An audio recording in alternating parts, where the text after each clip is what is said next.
Naku, 3 minuto kayong late ah. Ayan, sige, umpisahan na natin. Since nandiyan na kayo, kanina pa ako nag-aantay.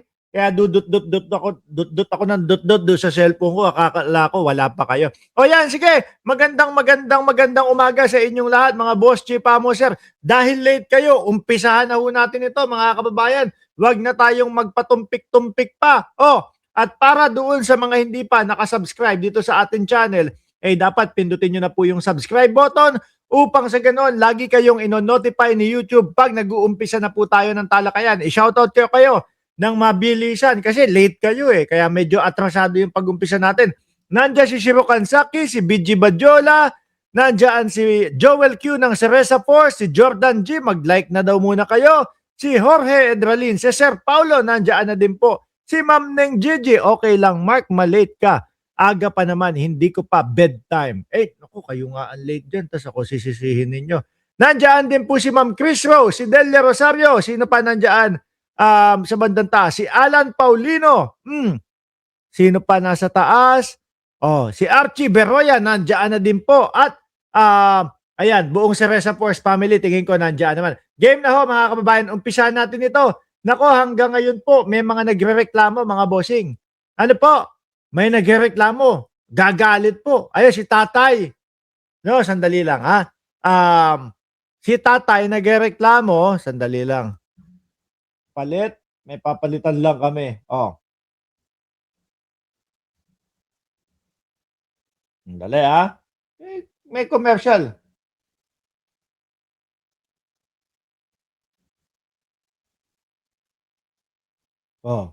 Ano ba yung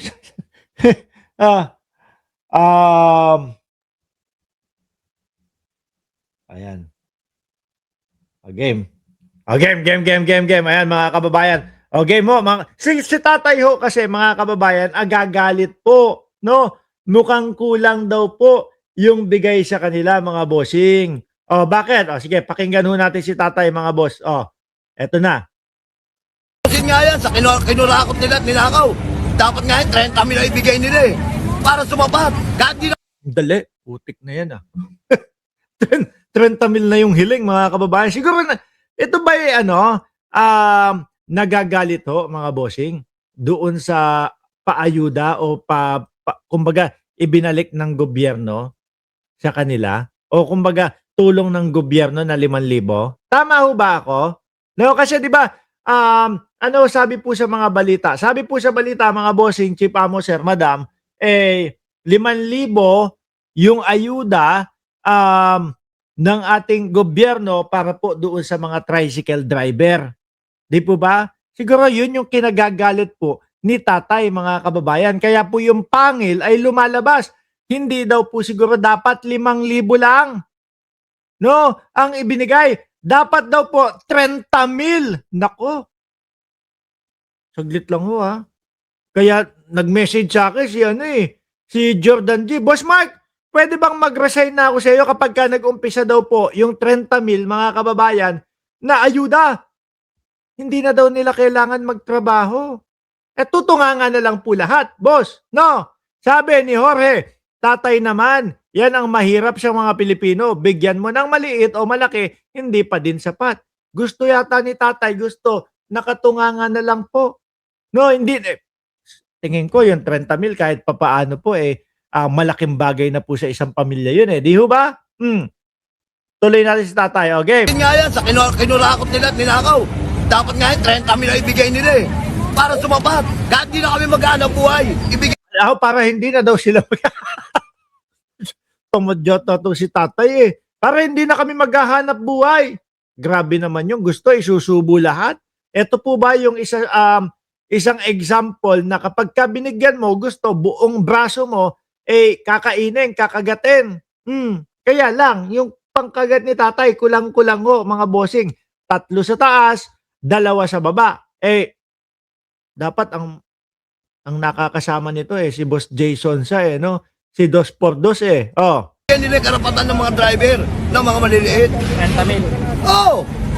Pero kung 5,000, yung 5,000 na yan, hindi sasapat yan. Ayun nga, tama nga tayo.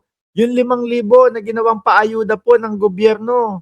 Doon nagagalit. Sabi ni Joel Q ng Cereza Force, 3 por 2. Kung si Jason sa 2 por 2, dito kay tatay, 3 por 2 nga naman. 3 ngipin sa taas, 3 ngipin sa baba. Na ayaw magtrabaho. Ilang kilong bigas lang yan.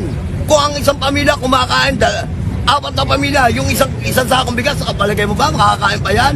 Ano kaya, ganun ang gawin namin dito sa gobyerno dito, ano? Hindi, dito wala kang paayuda ho, mga bossing, no?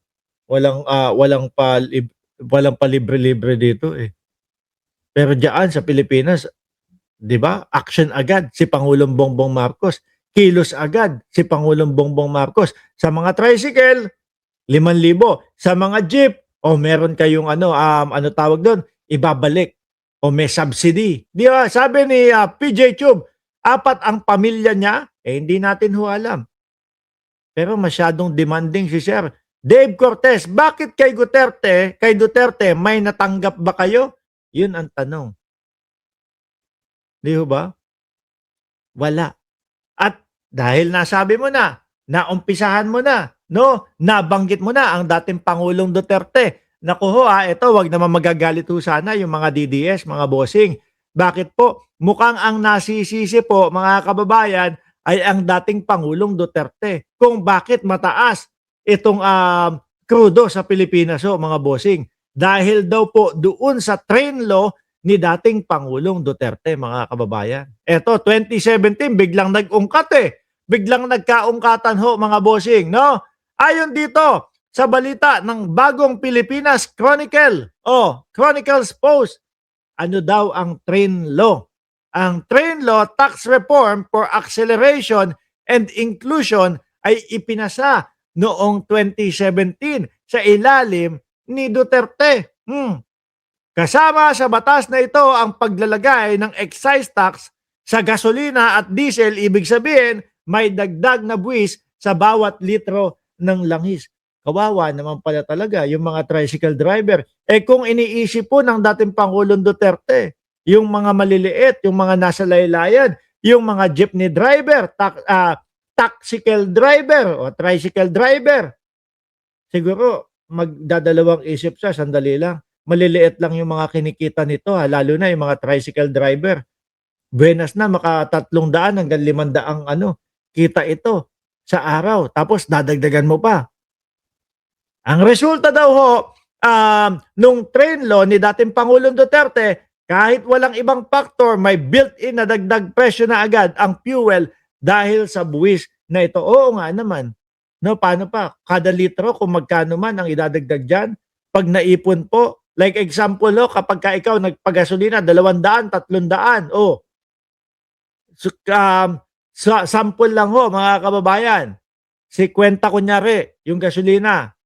Tapos 2 pesos kada litro ang idadagdag, di 52. No? Yung 300 mo, 6 na litro, di 12 pesos ang dadagdag.